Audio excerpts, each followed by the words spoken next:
everyone! I hope you're doing great. I am your friend, Rocio Carreon, and today we're gonna learn about an awesome topic, the water cycle. So pay close attention.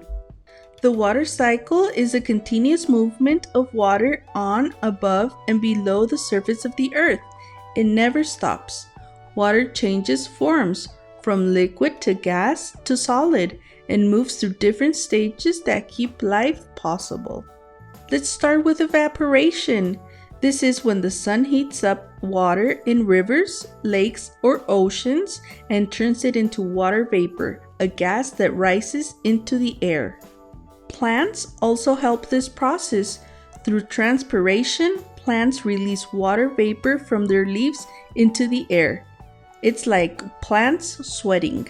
As water vapor raises and cools in the atmosphere, it changes back into tiny liquid water droplets. This process is called condensation. These droplets come together to form clouds. When the clouds get too heavy with too much water, gravity pulls the water back down as precipitation. This can be rain, snow, sleet, or hail, depending on the temperature.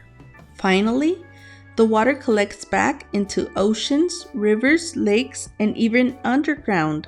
This stage is called collection or accumulation. Then, the cycle starts all over again. The water cycle is essential because it cleans and distributes water all over the planet. It gives us fresh water to drink, plants to grow, and keeps ecosystems alive. Without it, life on Earth would not survive. So let's review the stages: evaporation, transpiration, condensation, precipitation, and collection. These steps repeat endlessly, keep Earth's water moving into a natural cycle. So next time you see rain or clouds, remember, it's just another part of the incredible water cycle. I really hope you like this video. Hit the like button and subscribe. Have fun!